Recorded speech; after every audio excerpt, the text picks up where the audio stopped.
including one TG tuner, but you can use non-TGs if and you want to. Just keep in mind that you can only use him to make the link.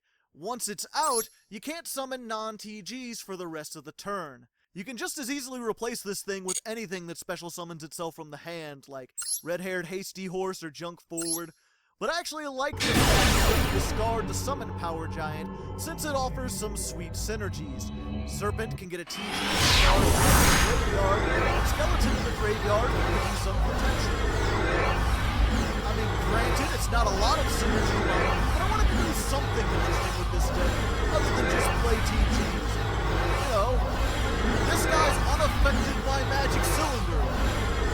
So there's that. Also, you can summon it on subsequent turns after you've made the link, and it serves as a pretty decent hit stick. I mean, it outdamages Hasty Bolt and comes forward, so that's something. Speaking of the link, I suppose I should mention it now, since it pretty much is the deck. It's a Link 3 with 2200 attack, all good arrows, protects TG synchros at points from being targeted, and when it is link summoned, you can special summon 3 TG monsters. One from your hand, one from your deck, and one from your graveyard. They must be in defense, and they must go to the zones this points to, so don't fuck that up. But afterwards, you go nuts with synchro summoning, just as long as you make TGs for the rest of the turn. Restrictions aside, if you can get this effect off, you should be able to build pretty much anything in the extra deck.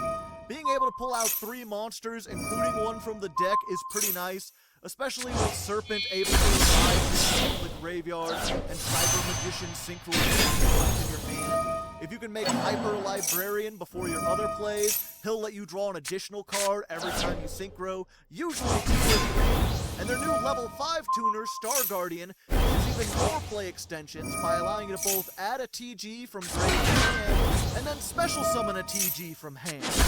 Normally a set monster, but it doesn't have to be.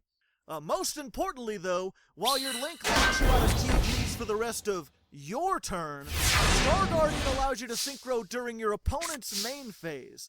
So if you want to play the most dangerous game, you could try to counter your opponent Crystron style by summoning like Black Rose or Crystron Phoenix right in the middle of their plays. This is also how you get your non-TG boss monsters like Stardust Warrior, Blazar, Quasar, etc. But anyway, now that you know how this works, let's see this thing in action and find out why it's such a dumb deck. In this replay, we're going up against a ninja player who opens with no hand traps, which allows us to spend several minutes just summoning the night away. We make use of the Miscellaneous Source play along with War Wolf and a normal summon to get 3 monsters out, make the link, summon 3 more, summon from the grave Drew Serpent, then make Hyper Librarian for those sweet draws, then Star Guardian lets us summon out the Cyber Magician we just drew, who in turn syncs with that level 1 in our hand to make a level 2 synchro. This causes us to go on the second fight, which we can go plus off of, shuffle the Power Giant out of our hand, and top it off by using everything on the field to make untargetable TG Halberd Cannon. That's a lot of work for just 1.5 monsters. As for our opponent, they're playing ninjas, a deck reliant mostly on traps, which is a double-edged sword in this case. On the one hand, they don't have a ton of first-turn play. On the other hand, Halberd Cannon can do nothing to stop metal traps. So on our turn, they're going to be doing a lot of Naruto shenanigans. While we're here, I want to take a moment to point out TG Drillfish, which is pretty much the only main deck TG monster with an effect in addition to summoning itself. It can attack directly for 100, and if any TG inflicts battle damage, including itself, it can target a monster it controls and destroy it. It's not much, but compared to everything else in the deck, it's super removal that can help your Halberd Cannon getting for maximum damage. Anyway, they're going to use this field to get their big level monster out of their hand. So we end up winning this one after simply summoning one magician to try and pop something. Like I said at the beginning, this deck is kind of a toolbox. We have a approach you can follow and up with. It's just rare that you get that far. Most of the time, you end up on something weaker than Halberd Cannon, and even if you do make that, all your opponent has to be plus, and you're pretty much done for. It's their entire hand. You need 3 cards to make the link, plus a 4th in your hand to summon with it, so you're never going to have a follow-up play as strong as your first play. It's just pretty much what makes it a dumb deck. A lot more for a payoff that is pretty sweet, but not sweet enough to win. Even if it did make it out like a retrain of Halberd Cannon that's absolutely unstoppable, it would still be a fairly linear deck that's not all that much fun to watch, especially on a show like What a Deck is That Built Challenge. That being said, there's a certain kind of fun to be had with TG Monster Mash. It's got that old-school Quasar deck feel. You don't really interact with your opponent in any meaningful way. The board is like a puzzle in its own right. Start with the range hand, and somehow manage to build a complicated synchro that has to be made out of other synchros. You feel like you're up with something, regardless of if that monster actually wins. You're behind the fact that your play starting is shut down by every major hand trap in the game.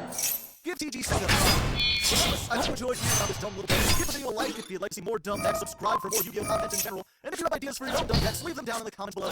Until next time, good luck, and have fun.